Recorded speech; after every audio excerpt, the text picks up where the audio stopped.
Good evening, this is BelGeode, and we are back with some more Microsoft Flight Simulator. And tonight we're doing a chill vid, a very special sort of chill vid. What you're about to see is roughly about 2 hours worth of flying with the VR flight sim community in the northern portion of Spain. Now, what am I talking about? Well, on Easter Sunday, which was April the 17th, 2022, Steve, aka VR Flight Sim Guy, decided to put together a community flight where all were invited to fly, whether in VR or outside of VR, around a flight plan that he had come up with in northern Spain. You're about to watch that video right now. He did live stream this, and it is available on his channel as a VOD, or video on demand, so you can check out from his point of view as well. But what made it so special for me, and why I decided to record this as well, is because he considered me the guest of honor for this flight. I had no idea, but you know what? I was extremely humbled and pleased and honored to be able to fly with Steve and the entire VR community, it would seem, on this flight. So, go ahead and grab a snack, grab a drink, buckle up, and I'm going to cut to Steve to intro us into the flight. Hello everyone in YouTube land and of course in the stream. This is a great pleasure to be back doing a live community flight, and today we're going to be flying in northern Spain, particularly the Costa Europa region, which is beautiful, as you'll find out. Hopefully you can hear me okay. And with us today, we have a legend amongst us. We have Drew, otherwise known as BelGeode. Thank you so much for joining us. I know you're a very busy man. Lots going on in your life at the moment. So for you to join us on this flight really means a lot to me. So thank you, buddy. I suppose this is the point in time where I'm supposed to go, good evening. Good evening instead of good morning, yes. You know what? I should have actually started the stream by saying, good evening. Yeah, but then you'd owe me royalties. We already had that discussion, me and yes. Ken, so. But thank you for inviting me. It is a pleasure to be here, and it is an extreme pleasure to see so many name tags all around. Isn't it wonderful? This is awesome. Wait till the carnage take off. Yeah, right? Yes. No helicopters for rescue, no missions, nothing. Oh, I forgot to tell Sergio, so no helicopters this time. It's certainly quite a sight, isn't it? And sound as well. All those turbo engines and fantastic. Yeah, awesome. But yeah, if no one knows or has heard of BelGeode, I'm sure you'll have. I've got a link in my description below of his channel. Please subscribe to him. He doesn't have enough subscribers considering the quality of his content, and I really truly mean this. He probably doesn't even know this himself, but Drew was one of the main reasons or inspirations of why I started my own channel, because it's the way he tells a story with his videos is just so entertaining, and I would recommend, if you haven't checked his content out, please do. Please do. Thank you. I appreciate that. My grandmother can rest easily because she was the one that taught me always tell a good story. Yeah, I love the chill videos also. They're very good. Steve, I think it's also fair to add that a big reason why we have VR in the sim today is because of Drew. He played a massive part in getting going. Absolutely. Well, I didn't do it all yes. by myself. It took the entire community effort. I mean, yeah, I'll own up to the fact that I was the one that was basically in their face about it and said, how can you release Microsoft Flight Simulator without VR? But exactly. They challenged me to prove to them that it was going to be a worthwhile endeavor, and everybody rose to the occasion. Yeah, we are already 10% of the entire community and growing. If you ask me, I think it's actually bigger than that. The problem is, where we're getting our numbers is from the Navigraph survey that comes out every year. And as you know, a lot of people don't like to do surveys. So I'm pretty sure there is a quiet contingent that will never do a survey, but are very much into VR, very much use VR, but their numbers will never show. And that's kind of the thing, when this particular kind of hobby that we do, the visibility and the representation does matter. So if they don't know that there's a whole ton of VR people out there, they're just going to think, we're just like a tiny percentage. Yeah, that's a very good point, actually, because I think it's more than 10%. I was quite surprised when that came out, but like you say, no one really likes to sit there and do a survey, but I think they're probably having too much fun in VR. Probably that's the problem. But I think there's definitely more of us than that. I think so. Yeah, I would definitely agree with that. And that's the unfortunate part about it, because there is no real way for everybody to be stand up and be counted, unless, of course, they actually make the effort to get out of the VR headset for a couple of minutes and do something like a survey or something like that. I don't know, maybe because of the fact that we run the various Facebook groups dealing with VR, maybe we can put that call to arms out there the next time something like this comes up. Maybe not a 30-minute survey, but anything that'll allow us to have more visibility, I guess. Yes, definitely, yeah. And you've always been an advocate, not just of VR, of course, but to get that information out there, especially when there's even just updates and things that people need to know. You're always there, sort of saying, remember, or you say beta, don't you? Beta is beta, or beta is beta. And if things like that, if you're gonna participate in testing, please do test. Exactly. And I mean, that's going all the way back to when Microsoft Flight Simulator itself was in alpha testing. I mean, because of the fact that I was one of the people that went out to Seattle, it was pretty much a no-brainer. We already cut that deal from the moment we were out there. As soon as it goes to alpha, we want in. And yes, it was a lot of work, actually, testing the sim itself. I know a lot of people are like, you basically just flew airplanes for the entire time. No, we were reporting as many things as we possibly could, because as you know, if you want to get this thing right, you got to tell them what they're doing wrong. Yes, absolutely, definitely. And it's a lot of people think it's a quick.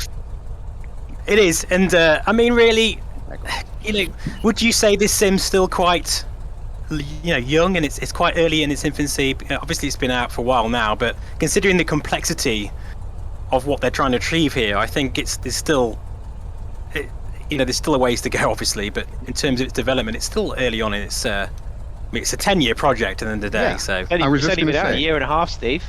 Yeah, has it been a year and a half? Am I saying 2 Yeah. years? No, it's been a year and a half. Yeah, that's amazing, isn't it? That's not very long at all.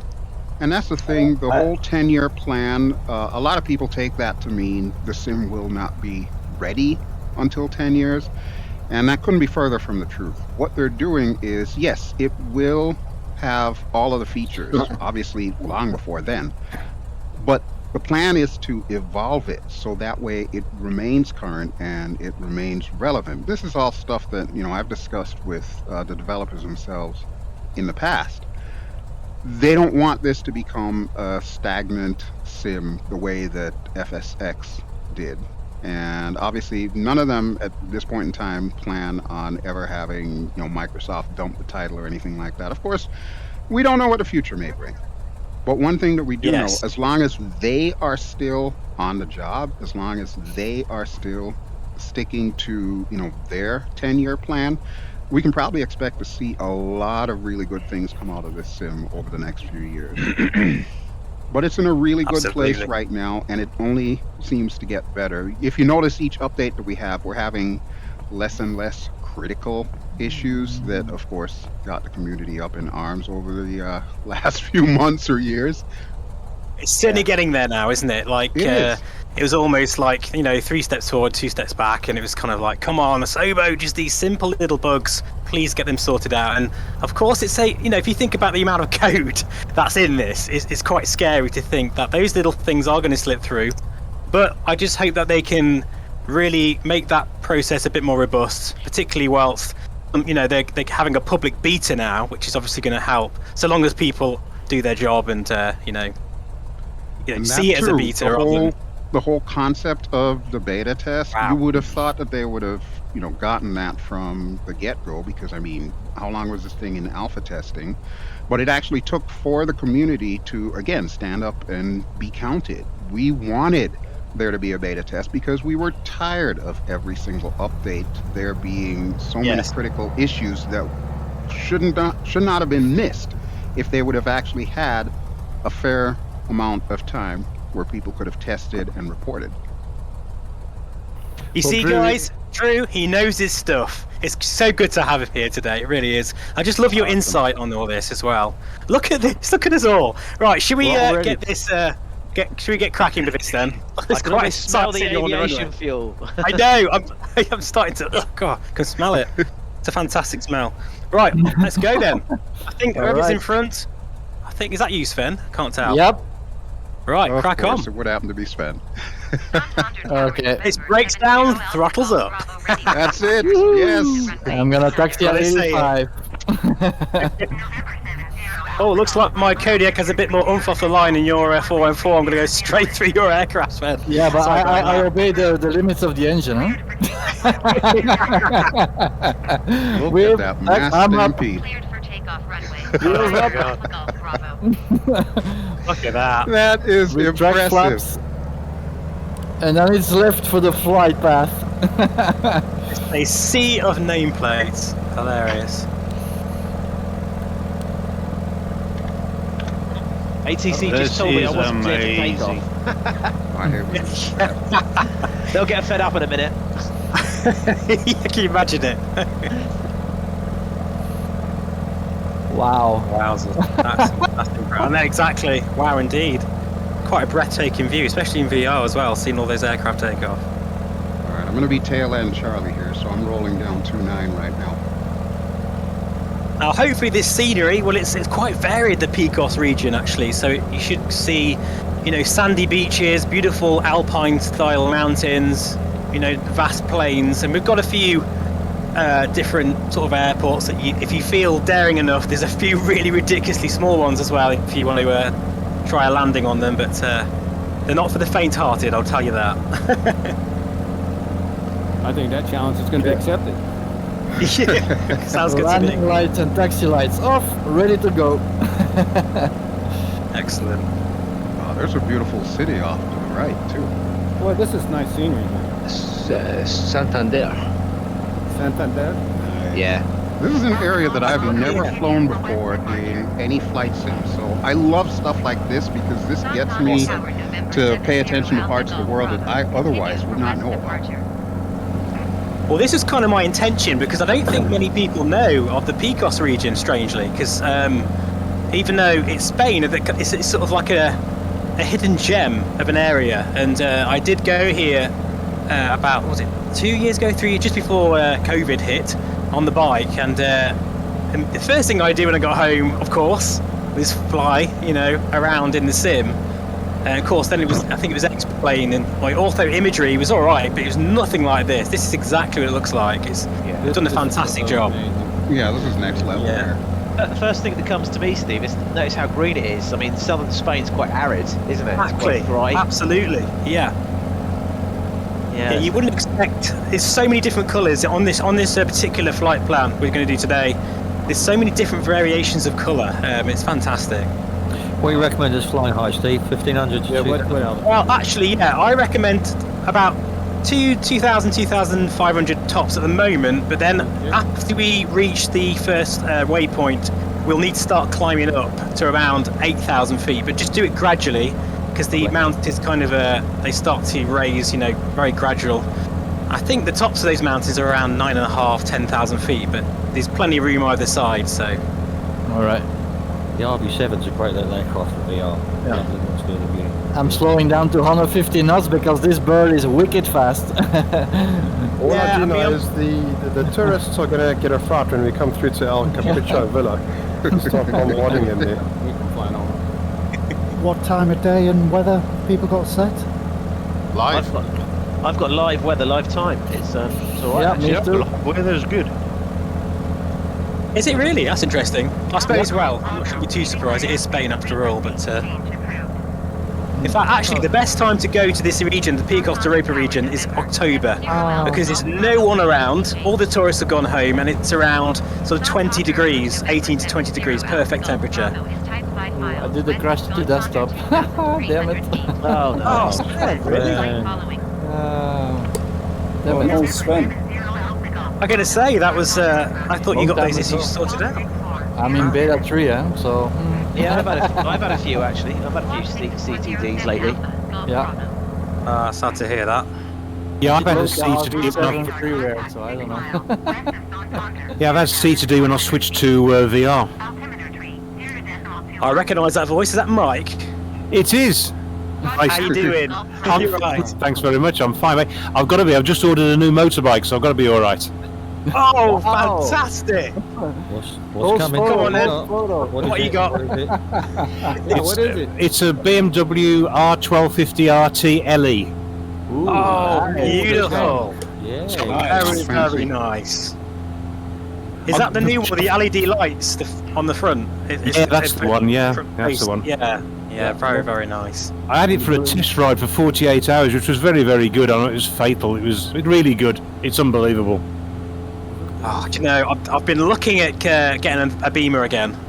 I test drove another K16 the other day, one of the 2020 versions. Yeah, beautiful bike. BMW is 1000 RR. No, I don't like the luggage on the new one, Steve. It looks more like an Indian or an Harley now, doesn't it?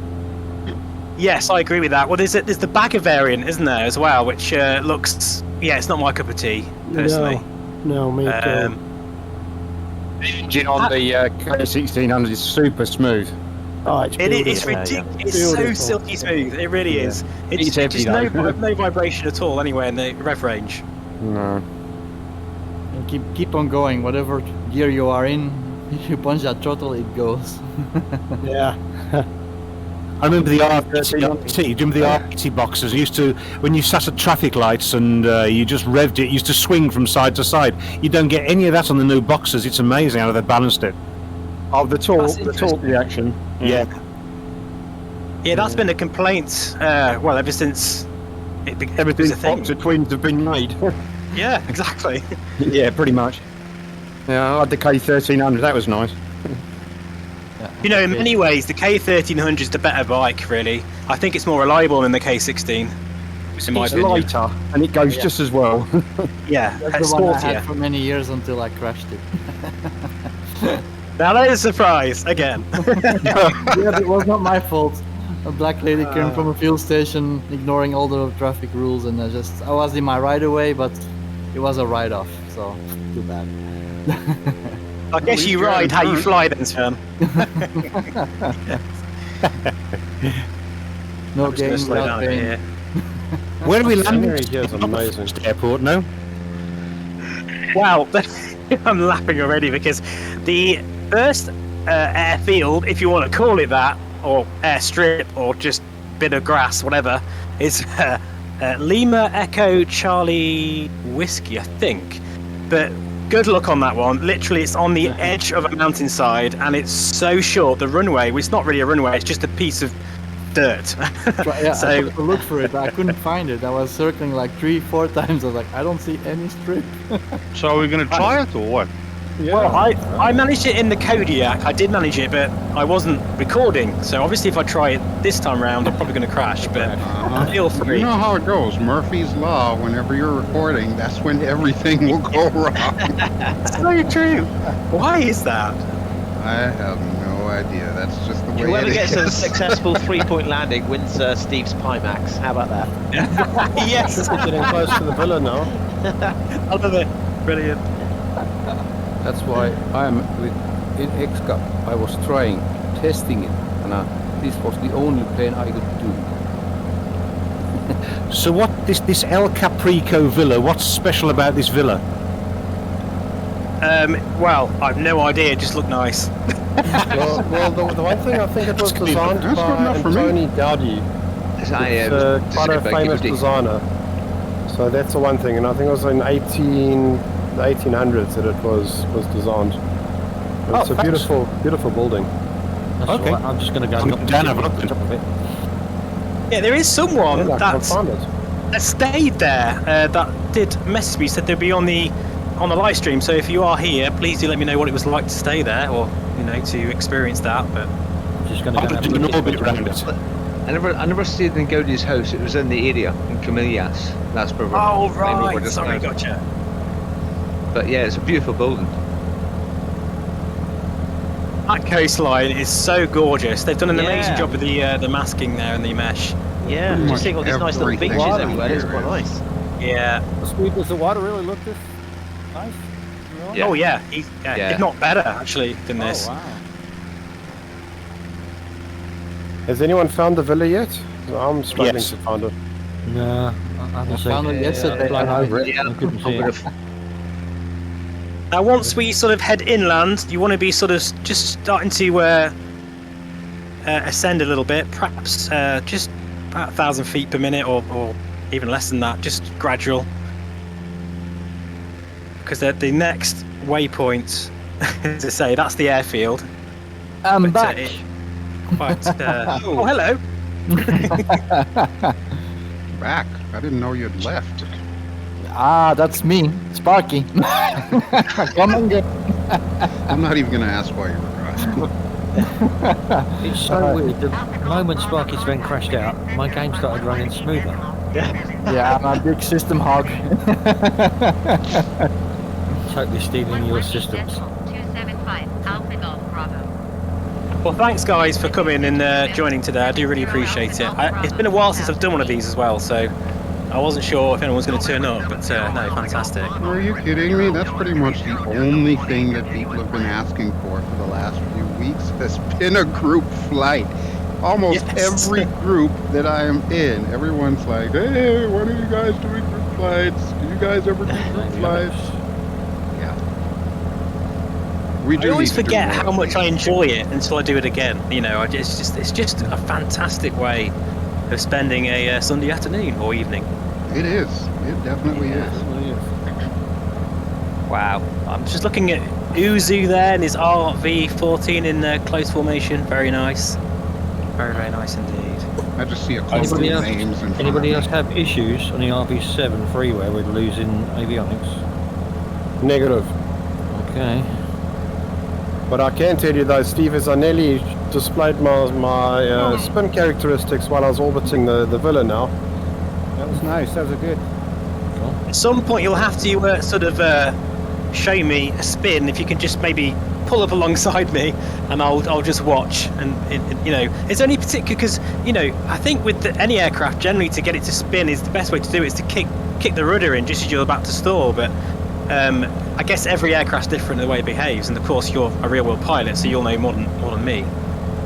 Yeah, I think the key is just to pull the stick back as hard as you can while you're kicking the rudder and you're cross controlling on the stick. You should be able to get into turn, because first the nose will drop, and then there's normally a small delay. First the nose drops and then it actually enters the spin.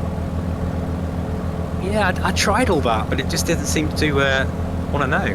Has anyone been able to get the Simwork Studios aircraft to spin yet? Because again, I really struggle with that. No, to be honest with you, I've never actually tried it. Normally, I am the first one to do shenanigans, but in this one, I don't know, maybe it's because I'm flying in this particular livery, but I just want to sightsee. I don't want to do any shenanigans. No chipping paint. Yes, exactly. I totally get that. Steve, I've got something interesting to tell you. Potentially treading out in a bit of a minefield here, but I went to have a view and in the mind of purchasing a HP Reverb G2 version 1. Okay. Today, and bear in mind I've only ever had 2 headsets. So I've got a PSVR with my PlayStation, which obviously is gathering dust, and obviously I've got the Quest 2. So this is the first time I'd actually, you know, demoed a HP Reverb G2, and I turned it down, Steve. Really? That's interesting. Wow. I know. I think a lot of people would be quite shocked by that. And yeah, I turned it down because, and I hope I'm not going to, you know, sort of break any glass here, but straight away I found the field of view a little bit too small. As opposed to the Quest, and for me that's what did it. For me, I'll hold back and wait for the next big thing to come out, you know. As a Quest user, I'm very So did I make happy a mistake to hear that. or not? Same here. I've actually had the same experience. I had a Quest 2, but unfortunately my setup wasn't too good to run it. And back then, the Quest 2 was quite new, so it was very frame hungry. And I then was fortunate enough to upgrade to the Reverb G2, and I ordered one, and I had it for about 2 months. And then it was performing really well, but my biggest problem also actually was the FOV. Yeah. But it was a great display. But also the G2 then was also really new, and I had the same specs, and it wasn't really running too well. And then my one eyepiece started flickering, so I sent that thing back, and since then I haven't bought another headset. But to be honest, I personally preferred the Quest 2. I just found the FOV a little better, but I don't, as a headset and the screen and the resolution, the reverb was like really good. Yeah, I could see that straight away when I tried it on today, but it's for me, you know, being a flight sim, you know, as we all know, VR, it's got to be good. It's got to be big and good, you know. The trouble is, version 2 has a wider field of view. I haven't tried that, but it's what I've heard. It was the it was the HP Reverb G2 version 1, but they're both the same, aren't they? I think version 2's got a wider field of view because the faceplate's closer to the lens. Yeah, well, the guy who I was looking at, he had the comfy face plate for it, and he said, "Oh, it should give you a bigger field of view." But you know, I'm so used to the Quest 2, straight away I had a comparison. So based on that, I turned it down. So I hope I didn't make a mistake. Are you using the Quest 2 with an FOV of 0.7? I have no idea. I just put it on. I know where you're going with that. Yeah, that is a good way to get extra performance. But I will say HP dropped the ball on their facial interface with the Reverb G2. They messed it up completely. And if it's the default sort of, standard, you know, facial interface. No, it's not. He had the nice spongy one. I'm sure I've got it on your YouTube videos. It's the soft from VR cover. Yeah. But don't forget, this is the first time. Don't forget, this is the first time I've ever put a G2 on my head, compared to the Quest 2. So yeah, maybe I didn't give it a chance, but that's what struck out straight away. With the Quest, are you using a thinner facial interface for that as well, or is it? No, it's got the out of the box. It's got the out of the box one. Okay. I would recommend, if I may, to buy the VR cover facial interface for the G2. That's a really good one. Sharky, by the way. Yeah. Uwe. Good to see you, buddy. Hi, my friend. Hi. I wasn't sure if you were going to be here or not. It's good to see you here. Right, guys, I am literally above the airfield that I'm talking about. If anyone wants to have a go landing there, feel free. In fact, you know what? I think I'm going to try it myself, actually, because it'd be hilarious to watch me crash on a live stream, because I've never crashed before. I'm not recording, so you won't crash. Man, I need a helicopter. Woo! I'm telling you now, right, folks. This is hardcore. It's very difficult. Let's go shenanigans by side. Hang on. I think someone's already there in their SR22. Unless it's someone else. Really just for fun. You can see that name tag, guys. Actually, that's a perfect... I don't know if that's anyone here or not, but that will give you a marker of where the airfield is. No, not seeing that. What's his name? Go up to 5,000. Right, yeah, I got it. Okay. David is there. Yeah. David, no? Ah, there it is. Yeah, I see it. Oh my god, that's small. That's great. That's Any great name fun. tags at all. Oh, there you go. Yeah, flight sim going just I can't land on that. That's a post stamp. Oh, do you know what? This is going to be hilarious watching everybody. Where is it? Oh, wow. Okay, here we go.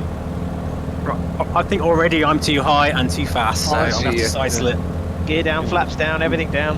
Anchor Good down. luck, folks. And whoever lands the best wins my Pimax, apparently. So, okay. You might want to get that in writing. The arrow. Okay, wheels down. Yeah, get it off the face first. Oh, Jesus. I don't even know where we're at.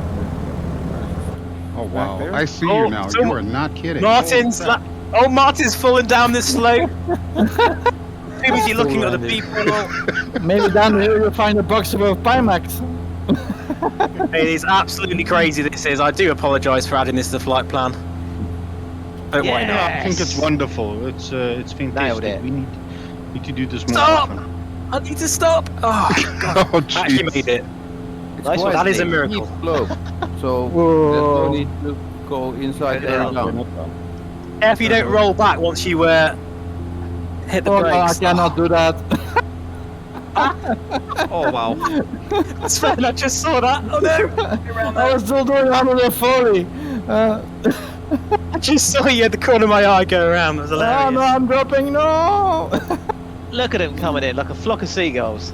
Tell you what, I've got a bird's eye view here. Where's Drew? Where are you? Are you going to attempt this? I'm just to the east, northeast. Roger that. Oh, I'm above everyone. DIY I'm Beyond about, 3D. Hello there. 5,000. Oh, stop, brakes. Oh! Jesus. Nice. Nice. Look at everybody go. Holy crap. Okay, you know what? I'm going to orbit here so that way I can get some good cinematics. It's probably a good idea. I'll tell you what, everyone wants that Primax, Steve. I'm telling you, those people annoyingly have done a really good job and they've landed fine. Oh, David's coming in. Sponsor. Okay. David is I'm going down the crashing. valley. No, I haven't crashed. Just going down the valley for another go. Okay, fair enough. Oh, that's easy. Come on, guys. Oh, I see you, David. Yes. Got her. Oh, that's a tight turn. You're going to make that? Easy. Looks like somebody bought the farm. Come on, Dave, you can do it. You can do it, Dave. Literally, you're live on YouTube, David. No pressure. Nice side slip there. Very nice. Here he comes. Okay. Come, Darren, you got to do it. Oh, That God. has happened. I've already done one go Oh, around. bounce, better. Break, No, break. bounce. It's good. Difficult. Oh, wow. I'm trying to do this thing in the there was some valuable pilot's license, wasn't there, somewhere? Ah, he's Touch and go. That's madness. Oh, wow, that was a big bounce. I get extra points for doing it on spit. Absolutely, definitely. You get 2 Pimaxes for that. Well done. Oh, nice. 2 Pimaxes. That's after 2 gin and tonics as well. Does that count? Yes. I'll tell you what, you did a good job there. Well done. The staggered wing just bounced into the building. Tony's not looking so good there. Tony Dark Zero. Pretty sure in the valley is not where the runway is. Call me crazy, but it looks like you maybe hung up on a tree there. I'm never gonna be able to take off with my plane here also. Well, I must say, I think most people have done a stellar job landing there. I'm going to have to make it even harder next time, because that was very good. I managed to land in the 414. It was very difficult. Yeah, the 414, my God, you've got no chance with that if you managed it half decent landing. No. I think the takeoff's worse than the landing. Ah, turbo arrow also. Whoops, he's in the bushes. That's hilarious. This is nuts. Well, at least I'm just going to stay up on the here, way thanks. out, it's downhill. Yeah, I was lining up to go uphill. TC here today. I have to go back uphill and go downhill for takeoff. There we go. Oh! Ouch! Oh dear. What happened there? Mike! I stalled it. I stalled. You both stalled at the same time. Synchronized stalling. That was very impressive. You have to use the dreaded yaw. Oh, not the yaw. Sven knows all about that, so he's the... Managed to land it in RB7. I just wanted to know who's brave enough to stream. Right, okay, I'm going to go for it now. Full flaps, on the brakes, full power. May the force be with you. Here we go. Take off with full flaps on? No. That was always a risky business doing that live, but hopefully I've got away with it. Got halfway to go. Look at that, that's amazing. The Kodiak. Nice. That thing really is like a hopper. It's like a pogo stick, literally. Like that was I picture cannot make perfect. enough That was speed to very good. I was airborne at 50 knots. 50 knots. Ah, I made it through the bush. All right, I'm I'm amazed I stalled there actually, unless I caught a wind shear. I don't know. I had full flaps and everything. It was quite violent actually. You went, you Yeah. broke the right wing and went right down. Oh. That's probably my fault, Steve. Yeah, you both did it together. It was quite amazing to watch actually. I hope you think It was oddly quite poetic. Did you? Yeah, it's on this live stream, so Oh it's god, I'll have to look back at that later. yeah, hopefully it's come across okay. I haven't actually checked the chat yet, but hopefully it's streaming okay. You know, it's like VR and all that. It's always a challenge. That one goes in the embarrassment bucket. Well, you're in good company here, so I won't worry about that too much. I didn't expect anyone to land there, to be fair, so well done. Challenge accepted, level up. Yeah, nailed the landing, failed the takeoff. Yeah, I did the takeoff, failed the landing. I can only see you, David T, and Edel Sim. That's all I can see at the moment. I can't see Yeah, anything. same. Are you choosing? Yeah. That's all I can see too. I think I'm way out front. I'm coming round in an orbit. It's like we stirred up the hornet's nest now, isn't it? You're looking around. Yeah, but we don't sting. I'm just getting back onto the flight plan. You want to kind of really start to get the altitude as well, if you can. Yeah, it's got quite mountainous now, isn't it? Yeah, it's stunning, this area. Are we doing so there's a lot of mines in this area, and you can actually take tours into them, into the caves. It's great. Oh, that would be incredible. They're all lit up inside, and they're beautiful. Ooh. Now, what kind of? There is an area where I think. Sorry, Drew. Oh, I was asking what kind of minerals do they mine here? I can't remember, if I'm honest. It was a long time ago I was in. Could well be. What a bit of turbulence here from the mountains. Yeah. Nope, there is definitely a mountain in my way. Okay. Yeah. You have to circle to climb to gain some altitude to get over it. Nah, just give it a little extra throttle and bump her up. Drew, just turn down your LID and it should disappear. Sounds like a good plan. Steve, have you got any info on the next sim update? What's going to happen? I've no idea. Honestly, I don't have any inside information when it comes to Asobo at all. No, it's in beta right now. Yeah. Sven could probably answer that better than us. You need to actually, Sven is the guy to know because he's you're running the latest sort of beta, aren't you? Which version are you on now? Is it the third beta version? Yeah, with .70 at the end. Okay. So, and there's still some bugs, but I have to report them also. But I don't know, maybe it's also flying a beta plane into a beta air. It's kind of difficult to see what is what.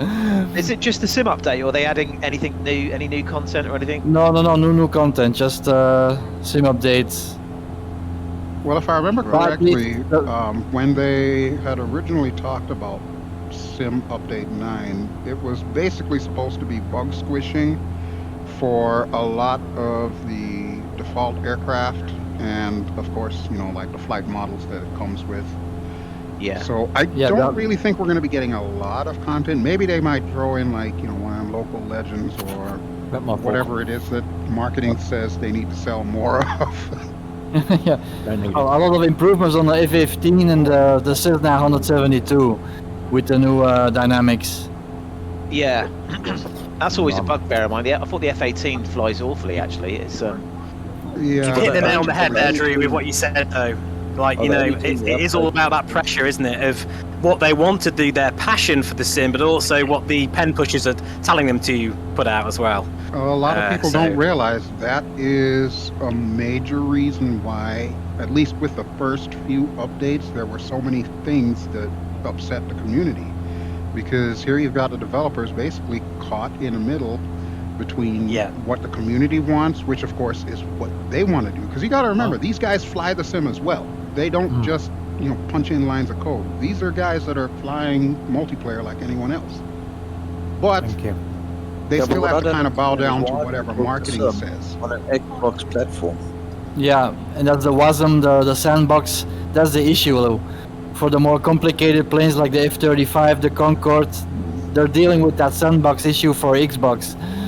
Yeah. Well, if there was one thing I wish they could sort out, it's in-cloud turbulence, updrafts. No, just the whole turbulence, Darren. The whole turbulence issue is a problem in VR. Because mainly in VR, I've heard this quite a few times. I don't quite understand what the issue is. Please explain it to me. The issue is when you're flying the plane in VR, it feels like you're flying it on rails. Whereas when you're in 2D, you can actually sometimes see some of the bumps and grinds going through the turbulence. So you don't get that in the VR. In fact, I don't know if you remember, but in X-Plane, there was XP Realistic, which came out, and when you flew in VR with XP Realistic, it gave you that sort of feel, which you don't quite get yet with. Do you mean then some sort of artificial movement within VR? Because I don't think that would work very well. I think that would make people feel very sick. It works very, very well. It works. Oh, okay. And there is, of course, FS Realistic, which is but it's not created by the same people as XP Realistic. Yeah, but I don't know that they've actually incorporated the shake, at least as far as VR goes. I would love to see them do that. They've incorporated the prop shake, the vibrations. Yeah, the but vibration. Not for turbulence. Shake. Look, I'm getting a lot of turbulence here in the mountains. So I mean, when it comes to ground-based turbulence, it's there from the adiabatic and katabatic winds. It's the cloud-based updrafts. You can go through a thunderstorm and there's no movement whatsoever. Right. Yes, I agree with that. Definitely. 100% true. Yeah. The weather needs to be sorted. That is a major problem. If you go through any cloud and you're flying a real aeroplane, and you fly through a cloud, you're going to get turbulence. It might be a small cloud, but there's a small amount of turbulence when you go through a cloud, and that's a problem. Yeah. I mean, Martin, what happened there, my friend? Just playing. I thought you was in trouble then for a minute. Yeah. I've played so Martin, much you are with cheating. With the V7, and this one's a bit more fun. Oh, you're just a little bit quiet still, Martin, but I can still hear you. But I don't know whether you can go up a little bit. But yeah. But Bell, yeah, I do agree with that. Like, if you fly through a cumulonimbus cloud or anything, a thick area cloud with storms in a GA aircraft, good luck to you. But in the sim, it's far too smooth. So it's way too smooth. I mean, people have died flying into cumulonimbus. Yeah. Steve, did you ever have Ace Combat for the PlayStation 4? No, do you know, I've never owned. The only console I've ever owned was the Sega Master System when I was a kid. Oh, right. That was okay. it. It's just you mean you didn't go out and get an Xbox when it came out in the simulator? Yeah, the whole reason why I got into PSVR was because of that Ace Combat, which never really came out. That was the first VR flight sim experience I had. So, and it was quite good actually. When you flew into the clouds, you could feel the noise and the windscreen would ice up and everything. It was quite good. I think in terms of weather dynamics, I still think Flight Unlimited 3, if anyone's remembered that, still holds the crown for sort of weather-based physics, particularly in clouds and sort of that. I get feeling vulnerable within a constantly moving, medium of air like you would in real life. I do think Flight Unlimited 3 really did well there. If any of you remember that, it's a fantastic sim. Yeah, but what it's was only that 20 years ago. Say again? I think it was only 20 years ago. Yeah, it came out in, was it 99? 98, 99? Yeah, 1995 or 6 or 7, 8. Okay. It rings a bell. I think I did. I think I may have had it. I can't remember. I'm near the turn spot. If you flew into a storm, literally in that, your wings would be ripped off. Quite literally ripped off. It was quite incredible, really. Quite scary. I'll pass on that, thanks. I'm here at the mountain top. I have to take a hard left to follow the flight plan. Yeah, I've just kind of gone round on the flight, but I think the waypoint is a little bit further out, but that's fine. Now, just to say, I want to kind of bring Drew back into this again. I'm having fun just sightseeing. These mountains are wow. I am actually curious to ask you, what started off your sort of passion or your idea to even become a YouTuber? What started it off? I'm just curious because everyone has a different story here, and I don't know. I think it'd be quite interesting to hear that from you. If you want to tell us, you don't have to. Well, I mean, you kind of know a little bit of my history, but I guess for the viewing audience, I actually started out as a musician. I was a bassist. I've done many different styles of music, from like death metal to jazz, reggae, blues, rock, you name it, I've done it. And I did that for like 26 years. Off and on, I've always had a love affair with flight simming. So in my downtime, that's what I used to do. I like FS 2004, James, Falcon 4.0, all of that kind of stuff. But it never really dawned on me that I could do any kind of video stuff until I got into Twitch. And it was through Twitch where I just started, just playing regular games. I think I was doing like, Far Cry or Star Wars The Old Republic, Guild Wars 2, stuff like that. I had the YouTube channel back then, but I wasn't really doing anything with it. And finally, I put 2 and 2 together, and I was like, well, why don't I just fly? I mean, I don't intend to teach anyone anything, and anybody who comes to the channel will realize, yeah, sometimes I'll give you tips, tricks, pointers, or whatever, but I don't ever claim to be an expert with any of this stuff, so you're not going to learn something. That's good. On my channel. Really, nobody is. Let's be honest. But yeah, that was pretty good. That was the main thing. Was I just wanted to have a medium to tell stories, and I didn't necessarily want it to be just regular old video games. I wanted to tell flying stories, so I started developing all these various characters that would fly with me, like Allie. Longtime viewers of the channel know Allie, yeah. or Allie. I love the characters. She's featured a lot. And yeah, it was just one of those things where I had retired from music, permanently, and just decided one day, you know what, I'm gonna do this flight sim thing just to see what happens. It's funny, isn't it? Because as a musician as well. Yeah. Yeah, because as I don't really play in bands as much as I used to, and in some way, recording YouTube videos scratches that itch because it's still that creative outlet. It does. There is something about that. I don't know what it is, but yeah. I think any musician knows that, when you get on stage, you really only have one chance to do it right, And it's the same thing when you're doing something like live streaming. Twitch in particular, when I started out with Twitch, that was one of the major draws for me, was the fact that it was a performance. You are on stage, you are being yourself, the same as you would if you got an instrument strapped to you. But you've only got one chance to pull this off. And of course, you can record it at the end so the rest of the world can see it, which is one of the beauties of YouTube. But still, it's that, how do I describe that? I guess the endorphins or whatever the feel-good drug is that your body makes. Yeah, I totally know what you mean there. To describe it would be for you to fly with one of your tunes in the background. Right. That's a challenge for you. Yeah. In fact, I wish I'd have done that now. I'm quite annoyed with myself that I didn't think of that, because I could have actually played one of your tracks as part of the live stream. Damn, that would have been a brilliant idea. There you go. Maybe next time. There's so many tracks to pick from, too. No, but I've heard some of your tracks on your videos, of course, and they're definitely my cup of tea, that's for sure. Oh man, my secret's out. Okay, yeah. So because of the fact that I've retired from music, that doesn't necessarily mean that my entire musical legacy has to be destroyed.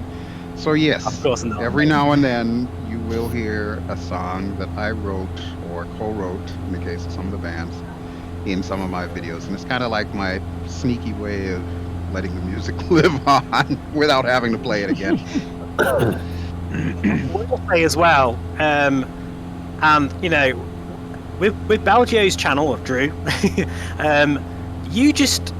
you upload what you want to upload, whatever you're passionate about, whatever you want, whatever story you want to tell, and it might not be flight simming, it might be Skyrim, or it might be something completely different. And what I love about your channel, Drew, seriously, I really truly mean this, it's not driven solely by views. Now, many YouTubers, including myself, we're all guilty of producing content in the effort to draw in as many views as possible. Of course, that's kind of what YouTube is about in some ways. But you've always stuck true to doing whatever you wanted to do and upload whatever you want, what interests you, regardless of whether it has 50 views or 50,000 views. It doesn't matter to you, and that is rare. I don't really know of any other YouTuber that thinks that way. So yeah, that was something that initially I was going to go by, the number of views. Like some of the series obviously took off. pun intended, like the FSX series, the might Vietnam series really that I did. Years and years and years ago, I did this Vietnam series, which was supposed to be kind of like a documentary. Each episode, I took one aircraft from the Vietnam era that I happened to find the model for FSX, fly it somewhere. This is sorry guys, sorry to interrupt very quickly. We're landing at this next one. If you want to have a quick landing, we can all kind of group up at this next spot, which is Lima Echo Romeo Uniform. If you want to, we'll have a landing there if you all fancy it, guys, so we can have a quick drink and whatever. Sounds good to me. Yeah. Sorry, Drew. Carry on. No. So yeah, with shows like that or series like that, it was mainly about the views, because at that point in time I was building the channel.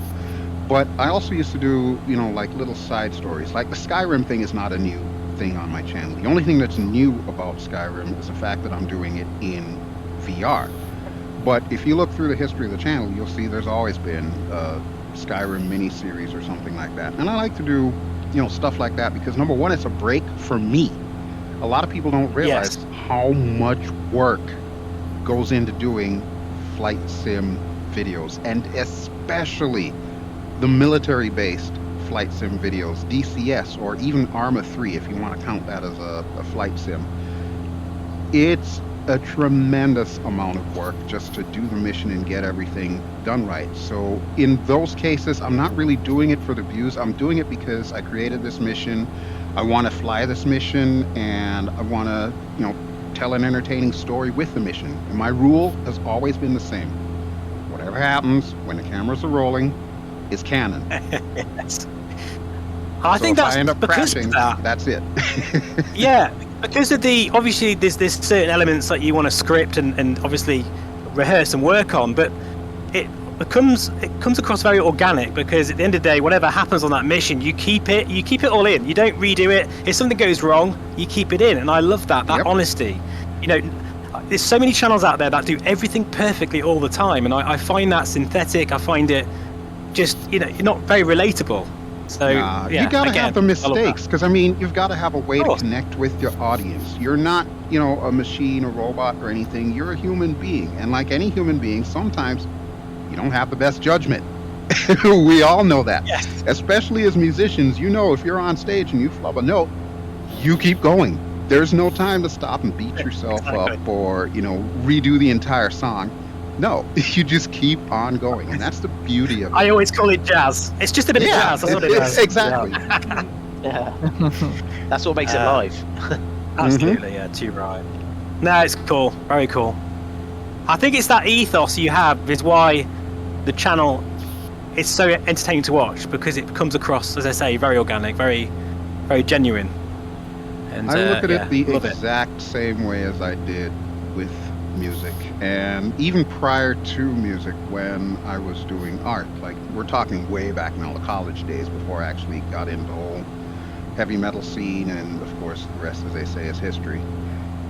I approached art the same way. Yeah, I'm gonna make mistakes, but I'm still doing what I want to do. I'm still creating a piece that I know at least one person out there is gonna get it, Yeah, absolutely. It's the same way with music, and I found that it's the same way with video. And it was actually, I don't know if you remember Frugal. Frugal was a large legend. Humongous. He is the real legend. He's the guy who got me into this. Absolutely. Yeah, he's a legend. I miss him. I really miss his videos. He was one who told me many years ago when we had met at one of the conventions, it doesn't matter if you get 5 views or 5 million views. The key is you stay true to yourself, you do what you want to do, you entertain people, and more importantly, you have fun. Because if you're having fun, the people that are coming to watch are also going to have fun. And I've stuck with that all these years That's later. great advice. That is great Drew, advice. I have a question for you. Yeah, sure. Tell me about the purple hat with a feather. Where did that come by? First, I will tell you the myth of the purple hat, and then I'll tell you the real story. So the myth of the purple hat. Everyone sees the purple hat and, of course, the purple suit, because there is a purple suit to go with it. And people automatically assume pimp. Couldn't be further from the truth. That is not the case. The story is really simple. When I started the YouTube channel and I was big into Twitch, one of the main games that I used to play was called Guild Wars 2. It's still around today. In fact, I think they just dropped another DLC or expansion or whatnot. But as a beta tester of Guild Wars 2 and then subsequently playing it for a few years, my character always had a purple hat with a green feather, and he wore like a purple, I want to call it like a steampunk designed suit, something along those lines. It's obviously not that, because obviously Guild Wars 2 is a fantasy game, so you know, there's some concessions to be made there. But pretty much everybody who knew me on the server knew me as the purple hat guy, and it stuck. And then of course it got brought over to Twitch, got brought over to YouTube, but then it got brought over to real life because the woman that I was dating at the time happened to find that hat and the purple suit online, had no idea what my physical sizes were, you know, like my suit size and everything, but she ordered it. She just guessed, ordered it, it came, it fit, and the rest is just history. It was meant to be, wasn't it? Fantastic. It was meant to be, and ever since then it's become the symbol for the channel because it's probably the most recognizable aspect to me. Who would have thunk? Silly purple. Yeah, that's great. Is that a coupe? Is that a? Does anyone actually know that? Have you ever told that on YouTube before, BelGeode? I feel like this is an exclusive that we've got right here. I don't think I've ever really told. I know I told it to who was it? PC Pilot or whoever it was that interviewed me, or it might have been FS Elite or something like that. Somebody did like an actual magazine interview, but I don't think I've ever told that on YouTube before. But that's where it came from. Bit of information there we've never heard before. Fantastic. And now we know. Good stuff. Well, guys, seriously, I'm really enjoying some of your landings, or attempted landings in some cases. I probably should have said this one's also quite a short field landing. So sorry about that, but yeah, I think most people are doing well. People with TBMs are struggling a little bit, and the 414, of course. But then that's fair enough. Oh, here comes Jamie Crew bouncing. Oh, hang on, no, he's going around again. Now let's see, which way are we landing here? We're heading, what is this, southeast? Yeah, I've gone, southeast. But I guess it depends on... The clearance of those trees coming in doesn't exactly help our landings here at all. I really hope that soon you can actually crash into the trees. That's one thing that annoys me a little bit. Like, No. There's DCS for that. Sparky sells. Sparky put everything up for sale. Do you have your crash detect on or off? Everything is always off. That's a good point. If I had it on, would it detect trees? Is that the reason why? Or I'm just wondering, No, it doesn't detect tree. Only buildings. Who put the shed in the middle of the runway? Just a question. Yeah. That's why we're going to make a tea and coffee, I think. Good I did call ahead to put the kettle on. Hopefully they have. There you go. If the grass waved with the prop wash, that would be really good, wouldn't it, as an effect? That would be amazing. That was supposed to be something that they were supposed to add way back when, but I think it's one of those things that kind of got fallen by the wayside, I guess. I would imagine it's quite a hard thing to code. Yeah, I guess it's one more thing that will slow the sim down as well, probably. True. And as It's we funny, know, isn't it, though? I FPS is think- king. Yeah, we all think of these little details because as the sim gets more realistic, you kind of know where it fails more, if that makes sense, because it almost looks so photorealistic, but you think, well, hang on a minute, it looks real almost, but then those trees look completely stationary, or that looks a bit wrong, or you notice those little details that are missing even more because of the sort of quality that it's got to. Well, it's a 10-year project, Steve, so who knows? Right. Absolutely. And consider the current audience as well. The fact of the matter is, VR users are going to have a more critical eye because we can actually see more. And we can see it more we're up actually close. inside the sim. Yeah. Yeah, we want to touch and feel it and smell it later on. I don't know about smelling it, man. I think that's probably why we're so sensitive. I think we're more sensitive to the incline-based turbulence, for example, because you do feel everything when you're in VR, and you want to feel that. So it makes quite a big deal. Yeah, definitely. Right, folks, I'm ready to crack on again. If Oh, you had coffee already? Jesus. Yes. We can wait 5 minutes. I don't mind. Whatever wants to do, really. This I'm orbiting here. I need to plane check my so slow, gas. I What is my can't gas? go down. I'm gonna say, Drew, that the RV does drink quite a bit. Yes, it does. Looks like my left Actually- tank is almost halved. My Kodiak needs a bit of a fill up as well. Better do that now. Steve, do you have a Hello, particular- Steve. Oh, Right hello now- there. Hello, I'm Head the Lucky, and I joined to us. Good to have you with us. Yeah, I'm doing the base on the landing, so Okay. please waiting for me. No, honestly, we will wait. No problem. We'll actually all watch. So no pressure. Don't crash. You say that as I'm turning No the base. pressure. In fact, where are you? I can't see you actually. I'm on the opposite end. I don't think I can see everyone here. I can't see anyone flying out. Oh, yeah, somebody's coming in. Is that That'll be me. BelGeode? That'll be me. That's really strange. I can't see you, Drew.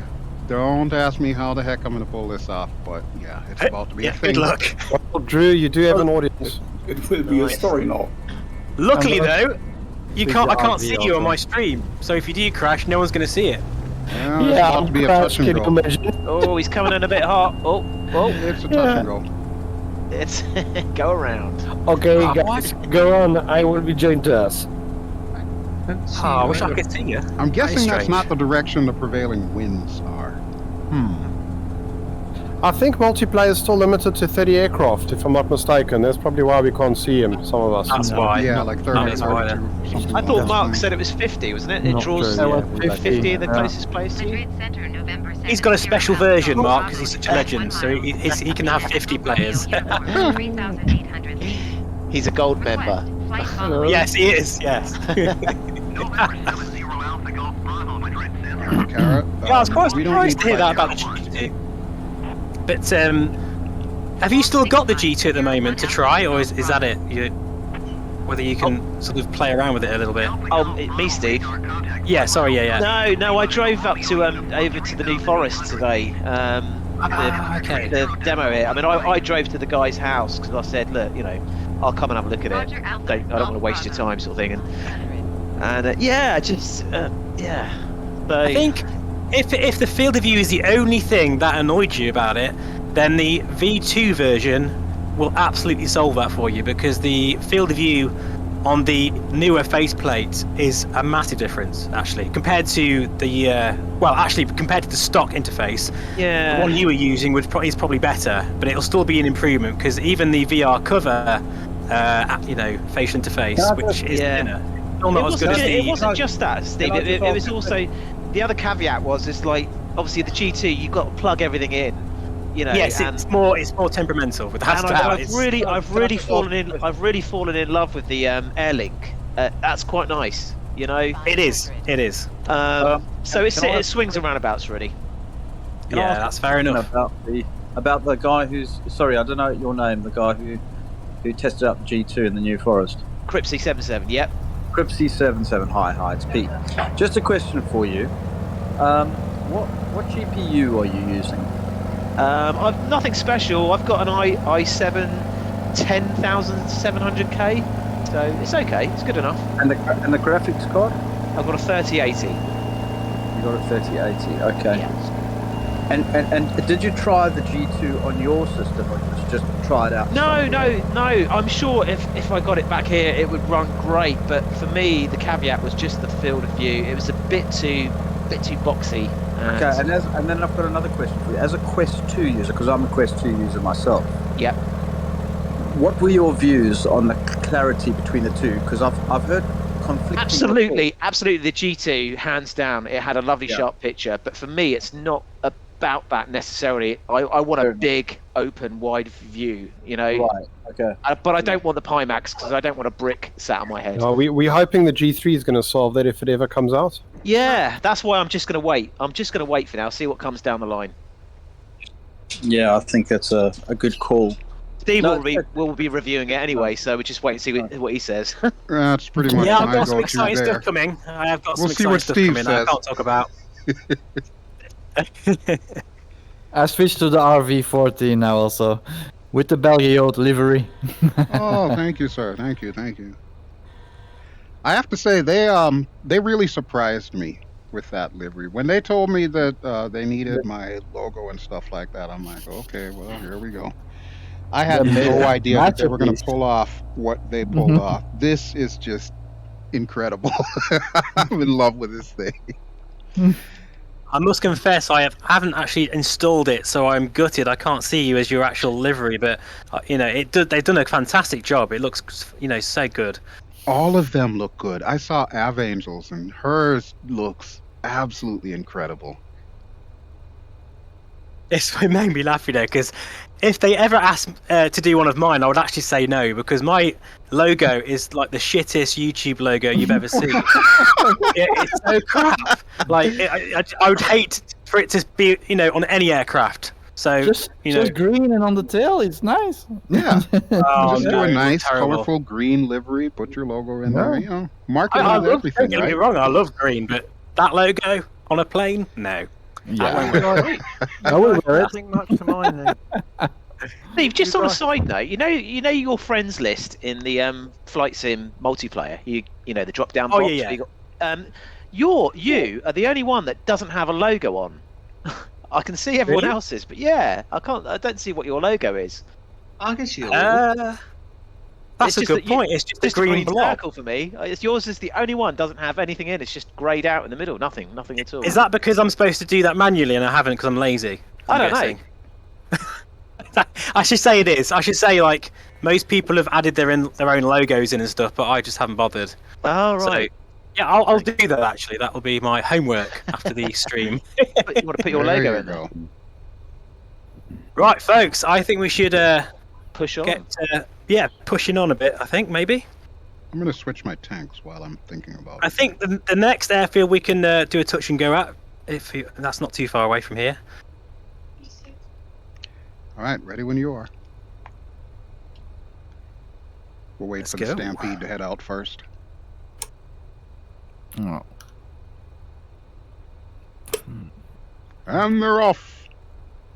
Imagine we're going to be on the local news in this area. 40-plus planes taking off on an abandoned airstrip. Who's going to hit the cabin? Oh, tree at the end. Yeah, it was a stupid place to put a cabin. Woo! Oh yeah, watch out for that tree. Yeah. Oh. But the view in the RV is magnificent. It's a shorter airfield than I thought it was. Yeah. There we go. Oh, that was close. I'm about half tempted to back up, but I don't know how much space I've got cutting the behind me. trees beneath me. I'll join David.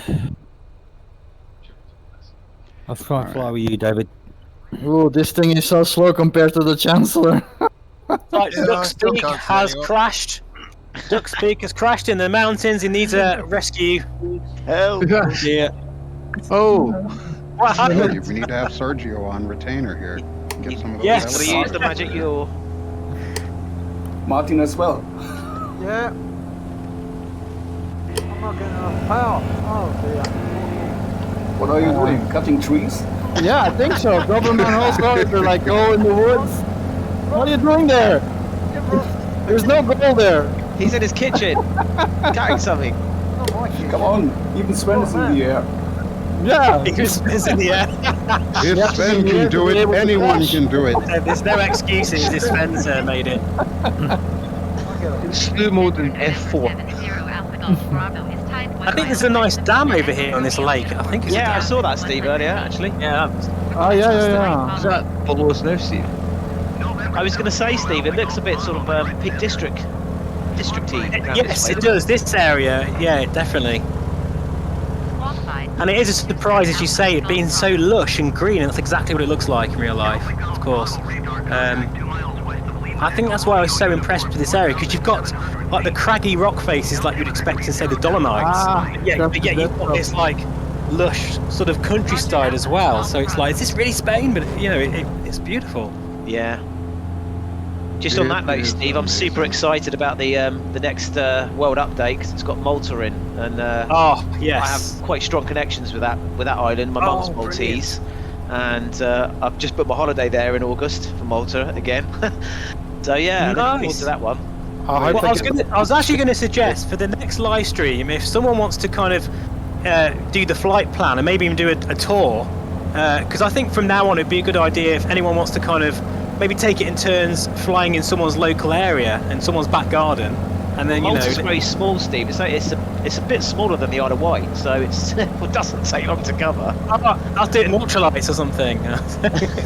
Microlights. Well, Pete, we can do Cape Town, of course. Yeah, I'll have to think about that one. That's obviously a cool area. I would love to visit. You could do a helicopter, Steve. Everyone can get the H135 for free, can't they? Yeah. And don't need Airland FS to run it, so it's just a free download and can be done. Yep, what are you thinking? You'll definitely see me crash on live if I fly a helicopter, that's for sure. I am literally the world's worst helicopter pilot. That's so bad. Oh, I don't believe that. I do not believe I get sick in it. In VR, I get always sick in the helicopter. When are helicopters coming to the sim? Sometime this year. That's all we know. Sometime. Yeah, officially. I mean, there's quite a few on FlightSim.2, but you need that Airlander FS, don't you? No, that's not true. No, not like Performance Group. Like Performance Group, don't need that at all. They've got them 3 amazing aircraft. One's free as well. There's actually one in the marketplace. But they've just sent me their mission pack. Actually, they sent me the mission pack, so I need to share it on the channel. See, it looks like a lot of fun. Overkill just reviewed that. Yeah, no, don't get me wrong. I have flown that high performance helicopter, the free one that's on FlightSim.2. But it feels a bit clunky though. It does feel a bit clunky. I don't know if anyone else has found that. What do you mean by clunky? Well, just kind of a bit. I'm using the rudder buttons, and it's just very left and right. You know, where when I've tried some of the freeware Airlander FS helicopters, they're a lot more fluid. But you need that third-party physics tool to make it fly. You know, which is why I was wondering when Asobo officially gonna, release helicopters with the correct physics. I think the last I heard was either third quarter or somewhere along those lines in 2022. But like anything else, it's subject to change, and it's one of those things that when we know, we'll know. Just follow helisimmer.com. Trust me, you'll get the info on it before anybody else does. So yeah, Sergio is the man. He knows helicopters like nobody on the planet. Okay. I think helicopters without rudder pedals just doesn't make sense if you said you're using buttons. Exactly. Yeah. That is impossible. Yeah, you have to have with a collective as well. GT in the YouTube chat has just said Happy Easter to everyone. So thank you, my friend. Thank you. Ooh, happy! Oh yeah, that's right. It is a holiday today, isn't it? That's what you were doing in the bush, looking for the eggs. And tomorrow as well. It's a bank holiday Monday. It is. Yes, thankfully. You all are so lucky. I have to work tomorrow. There is no such thing as Easter Monday here. It's what we call a king weekend. There is now. We've said it. The line. That's all I need is another reason to call off. Now there's another challenging airfield. I think it's another grass strip coming up. Or is it? I've got you. I'm picking you up, guys. I'm picking you up. All of a sudden, after half an hour, I'm restarting because I had to crash the desktop again. Oh, there we go. Yeah, everybody's names come back, and Sparky's just crashed out. Look. Actually, there's something going on there with Sven crashing out, and everyone's I'm not saying it's a coincidence. Whoa. The beta is very fragile. If you switch planes, then it crashes. You have to disappear again on one plane. If you switch planes, it crashes. Oh, do you know, I hope they get this sorted out. It's getting closer and closer to release day. That's something I've never seen in the forums yet, and I didn't report it yet, so that's a to-do tomorrow. I heard there was an update now and there was an issue with memory leaks or something. But these are the most issues, they come after the third update. Before it was always okay. It used to be a thing where, depending on whether or not it was an even number or an odd numbered update, you could pretty much guess whether or not everything was going to be totally messed up. And usually the even numbered updates were good, The odd-numbered ones were the ones that had all kinds of issues. I don't know if that's still the case. I know. I hope a fourth one is coming before they release it. Yeah. Has anyone in the group got the Concorde? I don't hear it.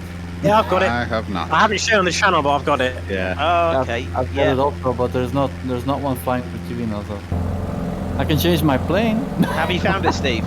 I have to say, I'm actually quite surprised by DC Designs how they've pulled this off, because I think it's pretty damn good, especially for the price. You know, to undertake such a hugely complex aircraft, and one that really is pushing the envelope of the sim and its capabilities. Yeah. I think they've done a pretty good job, and they are dedicated to it. I mean, I think there's already been like 3 updates already. Yeah. So I think, you know, for the price, it's good. I mean, I think the textures in the cockpit they need a rework. I don't think they look that nice. But overall, they've done a great job, and it's only going to get better. So yeah, I didn't check the newest version, the 103. I have it, but I didn't check it out yet. Yeah, I love it. It's an iconic aircraft. I had to get it. It's just. Doesn't it look so beautiful in the sim? It just looks amazing. I love it when you're low coming in on finals, the vortex over the wings. You know, the vapor. It sounds amazing. It does. Yeah, the sounds and just. Yeah, it's gorgeous. The one thing they need to do though is that I think it would be a really good aircraft for shared cockpits, where you can use flight engineers, because I mean the whole flight engineer area is massive. Yeah, I did think that actually. The shared cockpit feature would be much needed for that. Can you move up and down? Can you move out of the cockpit seat and back in the fuselage? Oh, I'm getting a crash. Yes, yes, you can walk right the way down the back of the fuselage into the toilet. Oh, okay. Yeah, flush it. Well, it works as well. Flush it. I can hear the people having like a party in the cabin. Yeah, I think so. Yeah, I mainly play it in VR, so obviously I don't tend to leave the cockpit. So yeah, I do like how one of the most sharpest textures in the whole plane is the champagne. Yeah, true. Wobble champagne, isn't it, or something? Yeah. If you know the Boeing 247, that one you can actually go to the toilets and use the soap dispenser. It works. Now that one I do have. That one I did purchase. I'm not a huge airliner guy, but I had to get it because it's vintage. Oh, anybody hear me? Yeah. Just very faint. Barely. 1x5. Guys, I have a question for anybody to flying the Kodiak. I have a problem with adjust altitude on my Garmin. Everybody have the same issue? No, mine works fine. Do you mean the pressure setting? Barometric pressure. On the strip, like the pressure, but on the top of the strip, it is the altitude. I cannot adjust the altitude on the autopilot. Oh, the altitude got you. select. I think it needs to be in VS mode before you do that, but you'll have to forgive me. It's been a little while since I've been in a Kodiak. Yeah, there's 2 ways of doing it. You can either go in flight level change, but probably the more simpler way of doing it is is what Drew said. You select your altitude. Can you do that? Are you able to do that first before I go any further? It's under the altitude hold. If it's the altitude select, you should be able to scroll up and down. Yeah, sure. But the problem was started after the newest update of Kodiak. Oh, okay. Well, I'm running a really old version, so maybe it could be a bug then. I'm guessing. Good for you. Okay. Yeah. I am so bad updating my aircraft. So if you're ever in doubt, however, feel free to contact SimWorks Studios. I will vouch for them. They will get back to you in short order. But if you're going to do it, you might want to do it quickly, because they are taking a well-deserved vacation for like the next couple of weeks. But I think they're still on duty until like the middle of this coming week. So just drop them they really do deserve a message on Facebook or something along those lines, and usually they'll get back in touch with you. I'm on the latest version, and my altitude is working with a mouse and also with the honeycomb Bravo unit. just saying, guys, careful your engine failures over this massive lake. Oh boy. Masking by the lake is great. Looks quite I good. can't remember the name of it now, but yeah, this is it's a beautiful lake. It's huge.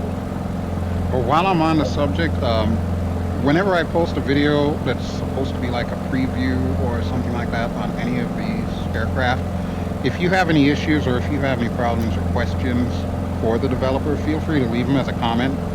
Since I do talk to the developers that, you know, give me stuff to preview, I don't mind passing that information on to them. Just don't inundate me with requests and tech support and anything. But if it's something You've that done it really now, that can't is sort it. out, and it's not in the manual, yeah, feel free to leave a comment and I'll talk to them and let them know.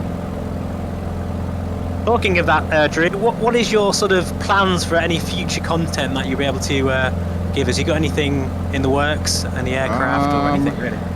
Well, I know people keep asking for the Arma 3 series, Voodoo Squad. Yes, they please. want season 2. And that's I would one of love to those see that that. takes a lot of work to do, because not only is it the missions, the recording, making sure the AI works, but then I also have to do every single voice associated with all the characters.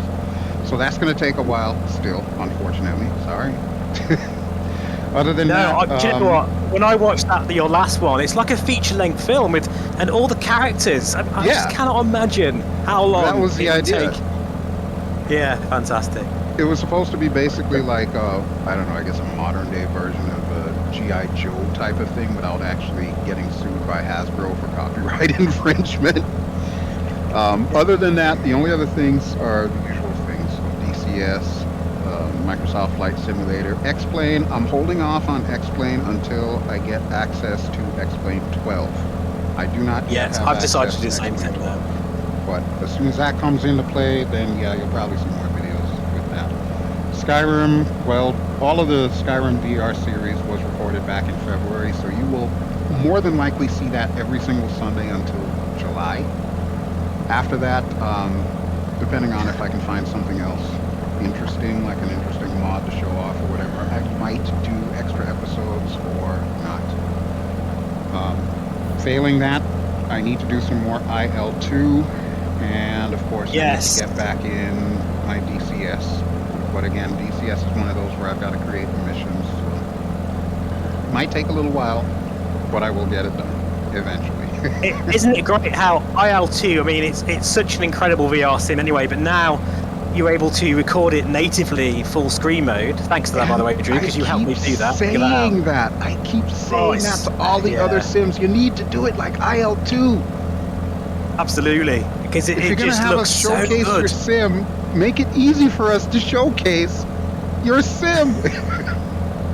I don't understand it. I really don't, because you know, I have to make that concession every time now when I do a VR video. Just to let you know, it's not the same, you know, on the screen as it is in the VR headset, blah, blah, blah. And someone will still go, it's really stuttery, it looks horrible. My goodness me, how can you live with those frames? And I'm just like, well, I'm doing the best I can here, but really we need that full screen native view. And IL2 and Aerofly S2 have really shown the way with that. Absolutely.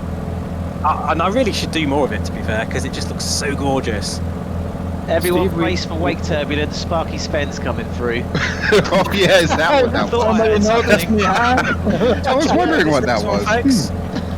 Steve, we need you to do some DCS settings videos, especially with the OpenXR toolkit. Yes, honestly, yeah, a few people have, to say the least, have asked me to do that. I'll be doing that probably next week, hopefully. I've got a video pretty much all done already, so I'll be showing that off. But so you can expect some eyeball emojis from me, because Because I need to see that. A lot of people have been talking about this OpenXR thing, and I have yet to try it. Oh, Drew, you will honestly, in fact, it really is. I mean, I hate saying game changer because it's such a fad of a word these days, but it is. It really is a big deal. I'd imagine everyone here flying today is using the OpenXR toolkit, I'm guessing. Absolutely. Absolutely. Love it. It's gained me about an extra 5 or 6 frames, I think. Yeah, it really is. That works for me. Oh, so. man, you're in the Concorde. No way. Yeah, I'm trying. I thought I heard something earlier. I have some fuel issues. What am I literally dreaming? No, it's Sven in a Concorde, of course. Yeah. Well, his turning circle's going to be about 20 miles, so don't worry. I'll see you over Heathrow in a minute. Well, see if you can do a touch and go at Lex. Is it Lex? Lex something or other. I'll be happy if I can stay in the air. Now this next land, touch and go, it's quite a large airfield, I think. So there's no problems here. Steve, Lima India X-ray, right? That's the one. Yes. Then next landing it is the Lima India X-ray, right? No. Touch and go at Lima Echo X-ray. Roger. Yeah, Steve, I was going to ask you. I've asked you this before, and I'll ask you again. So, when was the last time you played X-Plane? Oh, good question. A while ago now. I mean, I had a spate of flying using it. In fact, when you asked me, I was using it a fair bit because I love the hot start TBM. I've got probably 500 hours in that aircraft alone. I just love it. But yeah, it's I'm finding it harder and harder to go back to it. It's waning, isn't it? It's waning. You just can't beat this sim at the moment. Yeah, for my kind of flying, being a GA VR flyer, I mean, you can't beat this. I mean, X-Plane still, I feel, has the most fluid flight model. It really does, and it's a very special feeling about flight in that sim, and I do love it. But at this point, I'm just waiting for X-Plane 12. I think it's that time. I think we all are. And there's no denying when it comes to stuff like, say for example, helicopters, previous topic that we were on. Absolutely. You really can't beat X-Plane for helicopters. And in fact, when we're looking at Microsoft Flight Simulator, I think we're all kind of hoping that they're going to make the flight dynamics similar to stuff like X-Plane, because it's really become the gold standard for that. But with that having been said, X-Plane knows where it can improve, and it's a real where it needs to improve. It's a real shame, isn't it? All these talents can't just come together and produce the best thing ever, or is it just me? Otherwise, that could be the best story. Yeah, I've heard that being said quite a few times, but I think we need different players in the market. Yes. Otherwise, we don't want everyone being controlled. Like, for instance, Meta is controlling the whole of VR right now, really, and that's not a good thing.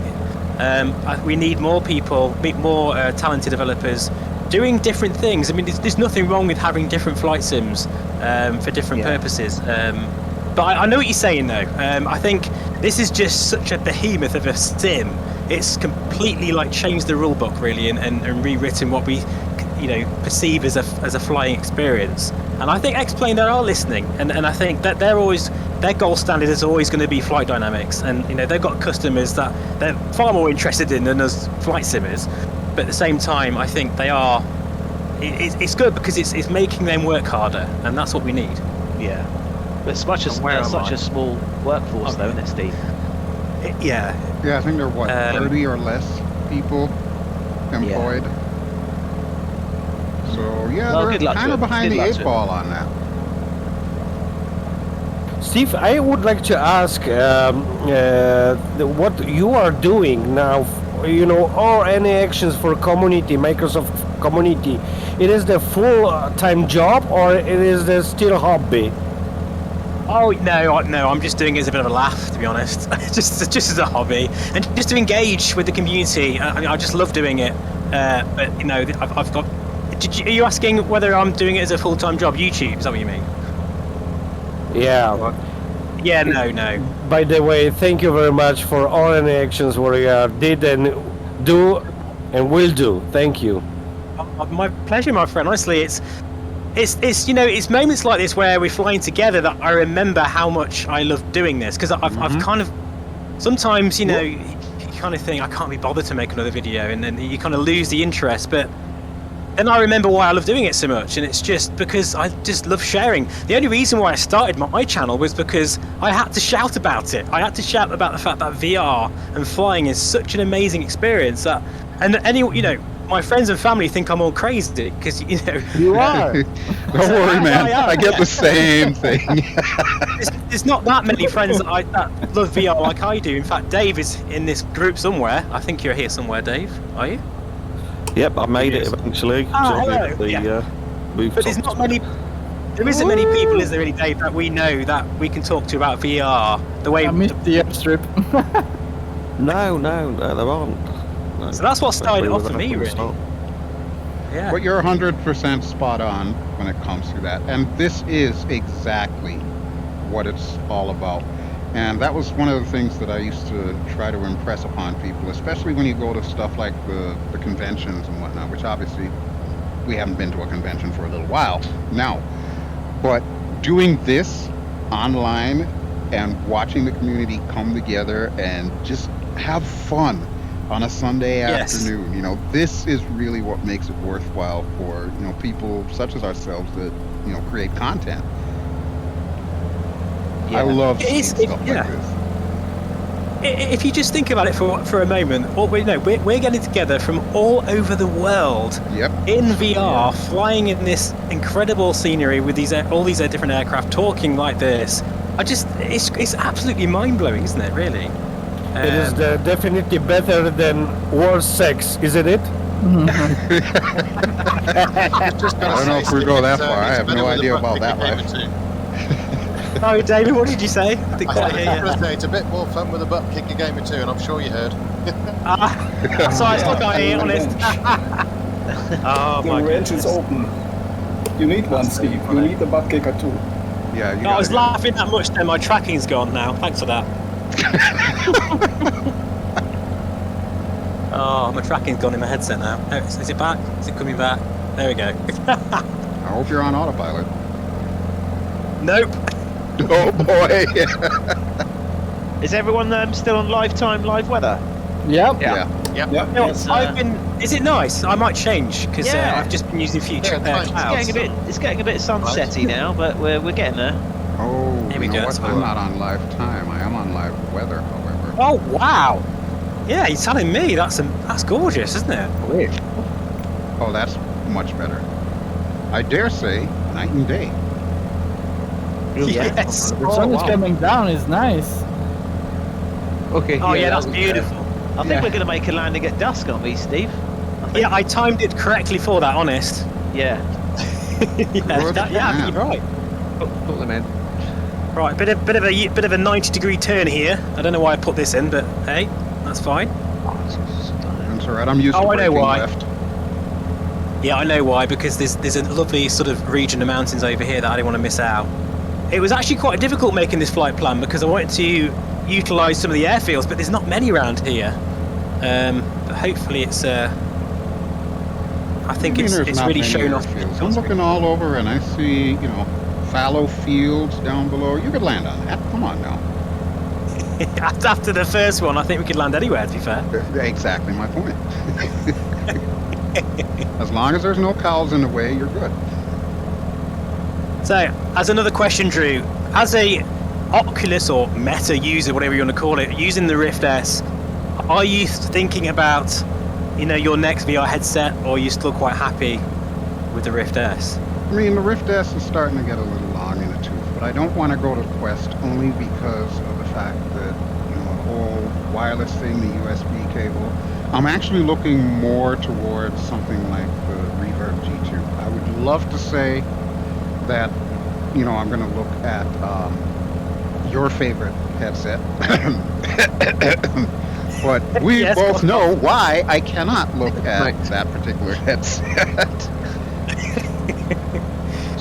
Yeah, to clue everybody in, I can't use the Vario because I currently run an AMD graphics card. I run a Radeon 7, and they have no plans on supporting AMD cards. So as long as that is in place, I can't use a Vario. So the Reverb G2 is what I've been looking at, but I'm not quite ready to commit just yet. When the Rift S kicks the bucket is probably when I'll buy a G2. Or a G3, of course. That's fair enough. Yeah, I'm pretty much in the same boat. I've got the Rift S just now. I mean, it's alright, the picture quality is good resolution, but when I do upgrade, it will be most likely the G2. Unless, of course, something good comes in the interim, you know, then I'm open to considering. Like, I really had high hopes about that Arpara thing that you showed a few weeks back, Steve. Yes, yeah. And it broke my heart, the stuff that you had said about it, which honestly, I've come to know that if you say something about something, I need to pay attention to it. because you know what you're talking about when it comes to VR. So for you to say that about it, I'm just like, well, I can't get it. I can't commit to it. Yeah, no, thank you. No, I know I can be very enthusiastic sometimes, but also when things need to be said, I always say them. And with that, I just could not recommend it. You know, I can see what they're trying to do with it, but it's not ready. It's still an alpha product. I appreciate that. You tell it like it is, which is exactly the kind of thing that I look for whenever I am cruising YouTube and looking for somebody to watch. I want someone to give me cold hard facts. I get that you are enthusiastic. I get that there's certain things that make you happy, and believe me, I'm grinning on the other end too. But I also need to know when something sucks, because Absolutely. I am the kind of guy that I will spend money and ask questions later. And if someone can save me that problem, please do.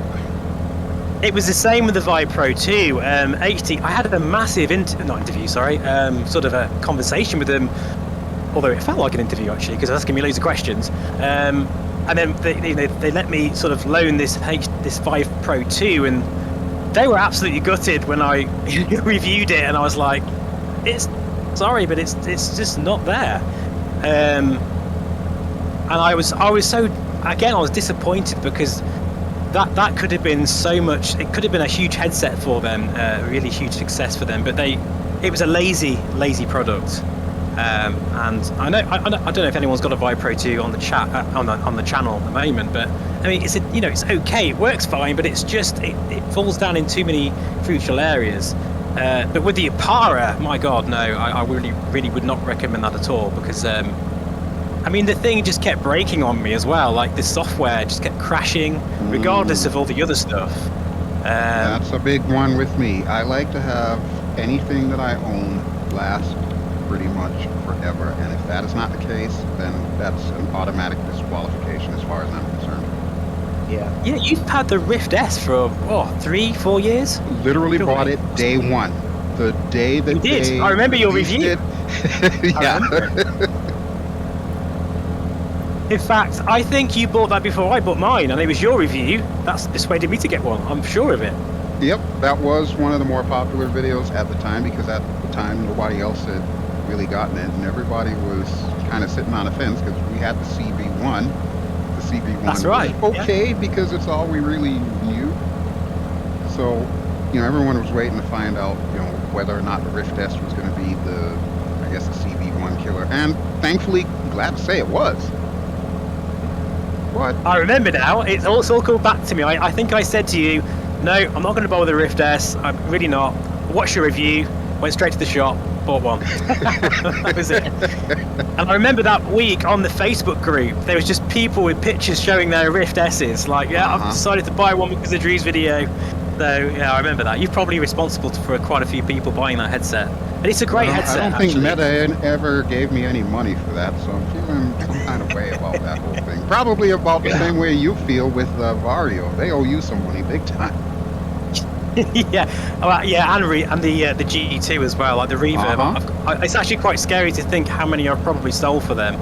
But hey, if something's great, I'm happy to chat about it. And equally, if something is not so great, he's responsible for everything. Steve, everything I bought. Yeah, Uwe, I'm sorry, Uwe. I am responsible for a lot of your purchases, but I think so far you're quite happy with them. So somewhere I picture a whole group of angry wives convening, the I Hate Steve Club.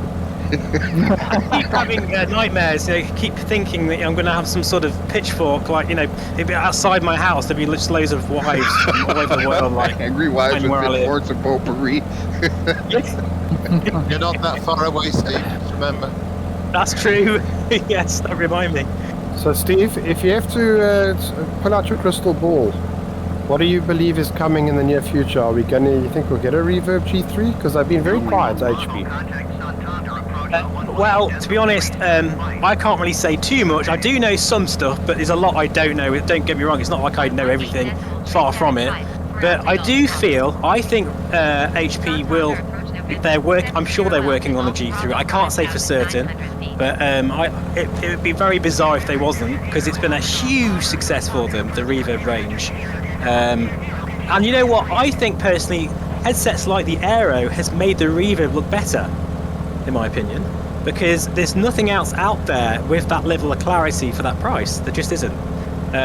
So, yeah, I do think there'll be a G3.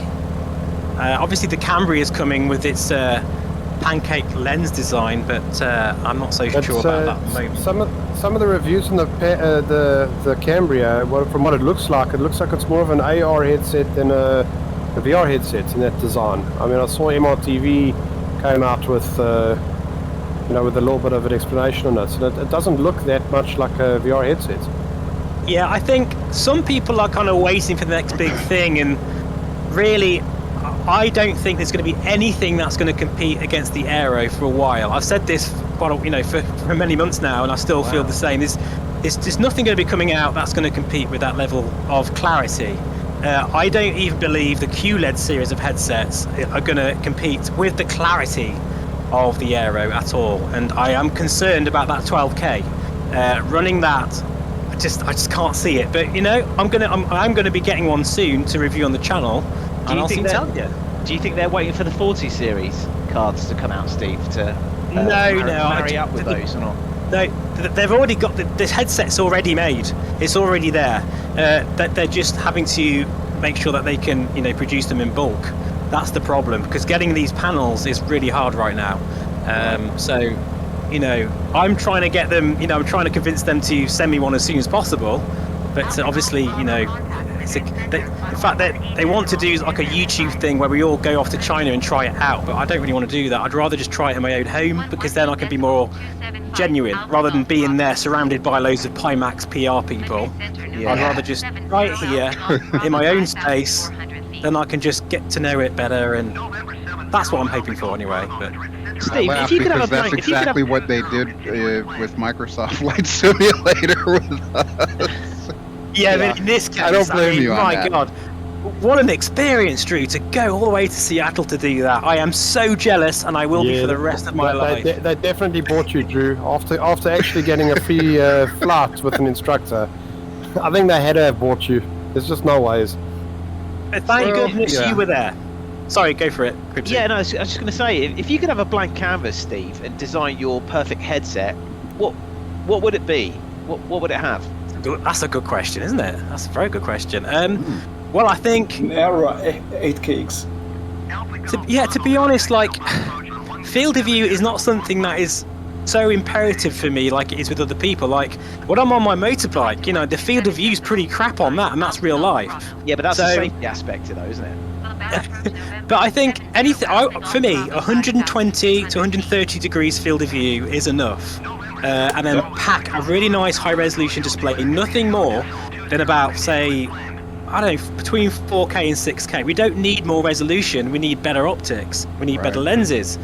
That's what we need. It's the same in the photography crowd, isn't it? It's not about it's about the lenses. That's the thing that is the wow factor here. And of course, with the Aero, something like this with a smaller form factor, better field of view, and cheaper price, that's kind of it for me. Oh, and OLED. It's got to be OLED. OLED, yeah. How about wired or wireless? For me, as a flight simmer, I don't. It doesn't matter having a wire. I don't really care as long as it's nice and light. Yeah. I think really, I'd prefer a wire over air, only because you're always going to get video compression. You're always going to. Wireless is always going to be a compromise. Well, you get extra power, wouldn't you? You get extra power. Yeah. But things are progressing at such a crazy rate. You never know. A wireless solution will get better and better. I think for me, it would be a wireless Pimax with a battery pack that lasts you 4 or 5 hours. So Steve thinks Viro Aero features this device started to be your favorite headset now? It is, really. I just, if I ever fly and I'm not making any content, or if I just, because I fly a lot without any YouTube stuff, because I think that's really important. First and foremost for me, I've got to enjoy flying. If I'm just making YouTube content, then it becomes a bit of a job, and I don't want to do that. and I always pick the Aero all the time. If I'm honest. When are you going to start doing some good Beat Saber content, Steve? Tomorrow, actually, I'm going to do a live stream. I'm going to put some roller skates on, and do it. I'll tell you what, if anyone's on live weather, you're getting some lovely sun rays behind us now. it is spectacular, especially with a Concorde right in front of me there as well. I'm so I do want to point out though that the Revo G2, I friggin' love that thing, and I think it makes sense for most people to buy that. It really does, because as I've said, I think the Aero's made the G2 look better, because the G2 is phenomenal for what it does for the price. It really is a really good headset. It's only marred by that small sweet spot, and of course the Windows Mixed Reality software, which is still clanky, and it's still not great, but it's okay. But Steve, I mean, with the OpenXR toolkits, it's changed the Reverb G2 so significantly. I mean, we can now literally use 100 render scale. We've never been able to do that before. Yeah, totally right. It's a different headset now.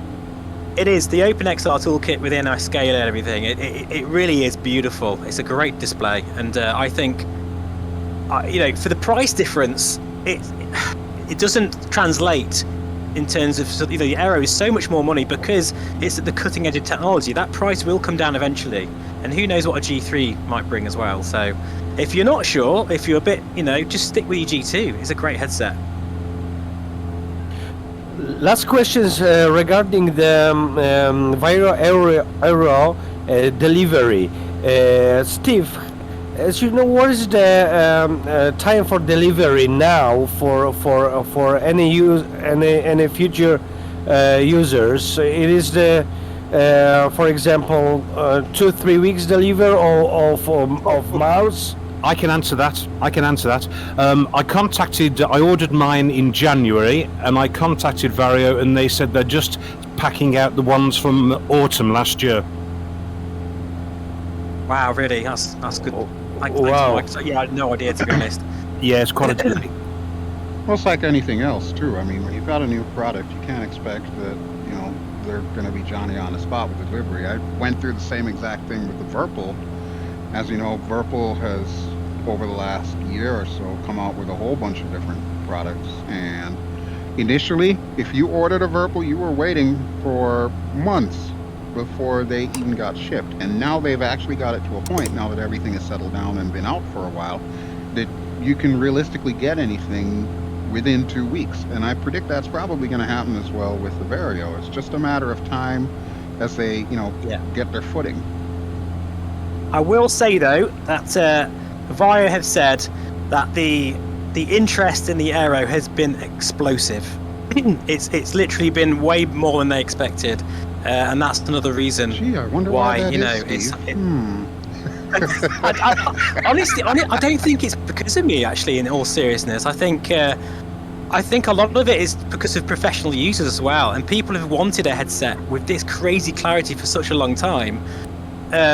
People are prepared to spend that money, because if you think about people who buy 3090s or a high-end triple monitor setup, you're talking of the same kind of price. It's just it's VR talk. That's what it is. Right. I've been away for a little while, but has anybody mentioned the Opera? Anybody tried that? We were mentioning it earlier, and it's an unfortunate, sad story at this point in time. Yeah, I've given Opera.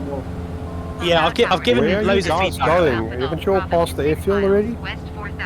Yeah, I'm just doing a long base because I'm enjoying the photogrammetry here. This is Bilbao, which I think the photogrammetry around here is pretty spectacular, actually. I thought it'd be a nice way to finish.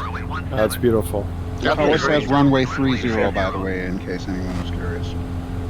No excuses for this runway. It's pretty long, even for Sven. I think you can get the Concorde down on that. I think it's a big truck after turn. Oh, jeez.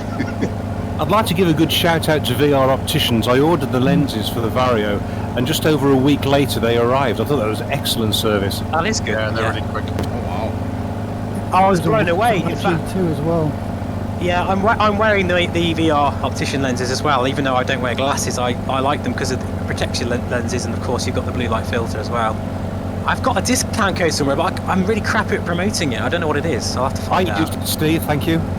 Did you? Oh, good. I'm pleased it was useful to you. That's good. But they are top quality lenses. They're very good. So to be clear, the delivery time now it is the months, not the weeks. Correct. Correct, right? Yeah. Yeah, it's always been months. I ordered one a month ago and they told me 3 to 4 months. That's for Europe though. Guys, all I'm going to say is it's worth it. I know it's a long wait, but this headset is friggin' awesome. It's the best out there. I love it. It's incredible. And if clarity and comfort and all those things, even just like at the moment, I can feel the fan on my, just lightly brushing. Like I'm sure other aero owners can feel the same. Like it's so refreshing. It makes you feel more sort of, refreshed in VR because you can feel a bit, I'm on finals. Oh God! How do I brake? Translation: get out of his way. Get out of his way. Where I want to see you. That's. Oh, I've just missed you. There you are. Oh, you're down. Brake! How do you brake? Oh, jeez. Reverse. Oh, yeah, reverse. That doesn't work. I didn't configure it. I'm on your right as you're coming past. How do I do That it? sunset is gorgeous, isn't it? Wow. It is. I'm running out of runway. I think now is a great time to extend your downwind and/or final approach. I'm just saying. I Seems made like a it good without idea. crashing. Where are we all going to park so we can get a good group photograph? I think most of us are going down that way. On the Sort of, left as you come in from the city town. Yeah, we'll do that. You're coming to me, I'll come to you. The approach is beautiful. Anyway, Let's all form upon Doberman. Let's all form upon Martin. Doberman 5760. Roger that. Is it Charlie 4? All right, turning to base. Does this Concorde turn well? I don't know. Yeah, it turns. Again, guys, if you haven't already, please subscribe to BelGeode's channel because you're just going to really love his content. It's very different from anything I've come across on YouTube. It's more like you're kind of subscribing to a series, it's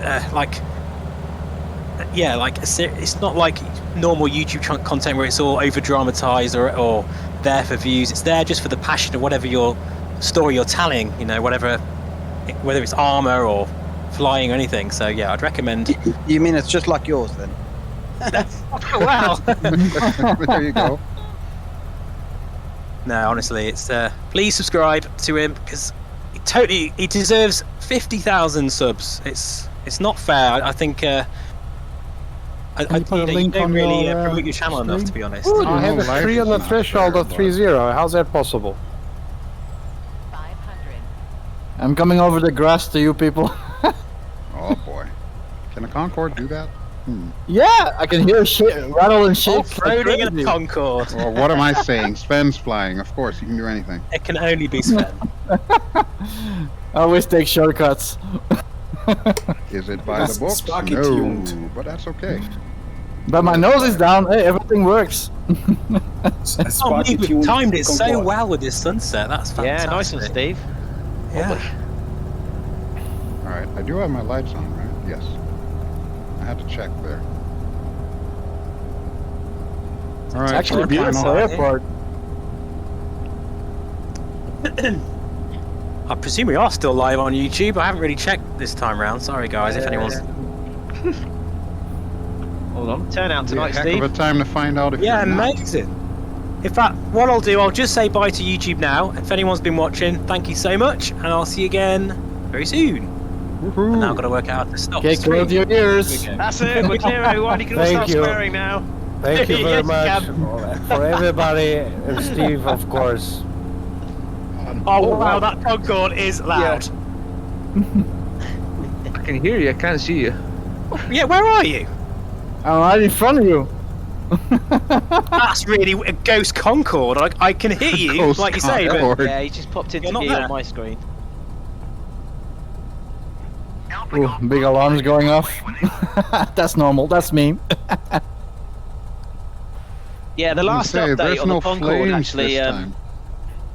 it Maybe changed I move a little bit I away hear from you anybody guys. now because Just could hear Sven's. Sorry, I'm moving away. I'm moving away. Shut the engines down.